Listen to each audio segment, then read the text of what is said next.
So yeah, other stuff from this weekend was we had more paddle issues. Yes, I got quite an email about it. Oh, well, let's hear about that. I wonder if I can read through all this. Yeah, let's do it. We'll figure out if we need to cut it later.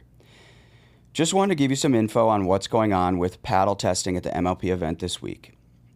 Might be worth reporting on because for $100K a year per manufacturer, PPL is a mess.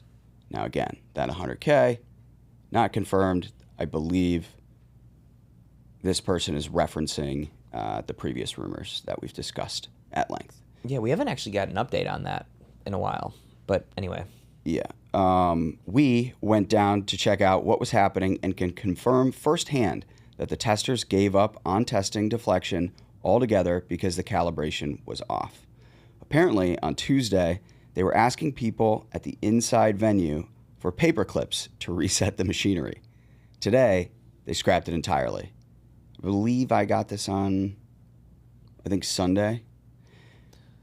This would have this would have happened before the tournament and starting on Thursday. So Thursday was the day that we received a message saying the equipment testing was off or had some sort of error. You can come reclaim your paddles, and we're only testing for grit. You can come get the paddles that failed for deflection. Yeah. And they texted out, use whatever you want. I was like, I don't appreciate that wording. Yeah. So I got this email on Thursday. Mm-hmm. They were only testing for grit. Paddles were failing left and right, with many players buying paddles from Pickleball Central to have something to use, and even those failed testing. So again, we have these players like in the midst of a tournament running to the nearest pro shop to buy paddles. So hopefully they could get a passable paddle to use. Mm-hmm. It's just that alone is just such a... And the fact that it keeps happening is just ridiculous. So from what I understand, temperature has a big effect on the testing of the deflection. When when the paddles are warmer, the test tends to read in a way that would imply they're too poppy. And I'm bypassing some stuff, but basically more paddles fail for deflection when the paddles are warm, because you can basically squish your fingers, squish whatever measure into the paddle a little bit easier. It was pretty warm there, but it was also inside. I don't know if maybe people were bringing paddles from outside that were warm, giving them right away. I don't know what the deal was, but like the fact that we didn't have it there and they said use whatever you want is just, that's rough. Right. Word from people in the room was that we'll just say a player, had 11 paddles fail testing. 11 is insane. Mm-hmm. How does this person even have 11 paddles on site? Do you have 11 paddles when you go to a tournament? No, I usually come with like 4 or 5. Yeah. I'm sure you can get more details from the players who went through this, but it's a total joke. I'm sharing this because I think there needs to be more transparency about the effectiveness or distinct lack thereof of this new group. Kind of a transition away from, previously we were like, PPL has it together, right? They were kind of the gold standard. They were figuring out how to do better testing on site. And for a while there, before the merger, we were like, Major League Pickleball can actually test effectively, whereas others can't. Seems like that's changed. Yeah, I wasn't there on Thursday. I'm hearing all of these things secondhand. I've heard most of this same stuff. I'm kind of at a loss. I don't know. They said that it was some sort of equipment malfunction and that they were flying somebody in, and I heard they're flying an engineer in to come fix it. I don't know what the deal was. I also heard some fun conspiracy theories about it, that certain players didn't have paddles that they could use, so they decided to scrap the thing altogether.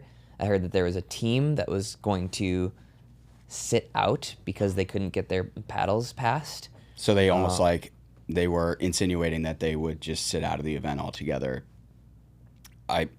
I would assume partially a bluff to get them to do something. Yeah, but I mean, the timing is interesting. So again, this is rumors. This is unsubstantiated. This is stuff that I'm hearing secondhand. But essentially, a team had 0 playable paddles, and So funny. and they said we're not playing. And then shortly thereafter, this this message came that there was an error in the testing equipment, and it sounds like there probably was, right? So it's a not a great look. I hope there's actually somewhat of an investigation that goes on, or a little internal investigation. Like, Jason's got to figure out what happened there, right? Yeah. Because maybe we need to control for paddle temperatures, right? But then again, if all of the paddles are being tested in 70 degrees, and you're a manufacturer and you know that the paddle's going to be tested in 70 degrees, but as soon as it gets to 80, the thing's a trampoline, I don't know, right? Right. Don't you think we're a little too far along to be having this realization now that temperature can affect equipment? Yeah, I mean, I don't know if that's surprising to anybody, but Right. yeah. I'd say this time I'm kind of at a loss. I just, like, every time you patch up, I feel like we're on a sinking ship with paddles, and every time you patch up one spot, like 3 more holes come out. So leads me back to our original point that I've been making for a year. What if we just stop policing the paddles and start policing the ball? Obviously, we're far away from that, but you can control the ball easier than you can control the paddle. Make a ball that slows down a ton, right? Maybe we actually move back to one of those jugs balls that has 26 holes instead of 40. You juice up the paddles as much as you want, but the ball slows down so much that it compensates. Wouldn't less holes mean the ball is going to play faster? Less holes would make more air Or, resistance I moving guess, through the would ball. be right. And wouldn't air resistance slow the ball? So less holes, you'd have less air resistance. Less holes, the holes would be bigger, allowing more air into the ball. Okay. That's an important piece of information. Bigger holes. Bigger holes, yeah. Less holes, yeah. When you have these balls that have like 26 holes, the holes are probably 2.5 times as big. Yeah. They're much bigger. So we've got RJ sitting here. He's on our team. He heads up partnerships over at the Dink. And I'm sort of trying to put myself in his shoes, listening to us talk about all the holes in a ball. We're getting so niche.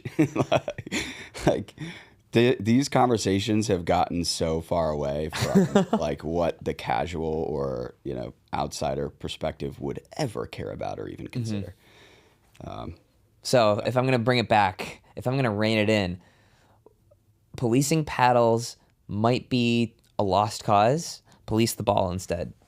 Refresh and repair your body with Theragun Prime, the powerful percussive massage therapy device made simple for active lifestyles.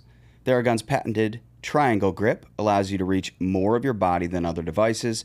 It's made from high-quality materials that withstand the rigors of daily use. Working with a Theragun massager is scientifically proven to relieve pain, reduce tightness, accelerate recovery, and improve circulation. Recover faster, play longer, get 10% off devices to reduce your risk of injuries with code DINK10, that's all caps DINK10, at Therabody.com. Yeah. I'm not gonna lie, darling, had fun, yeah.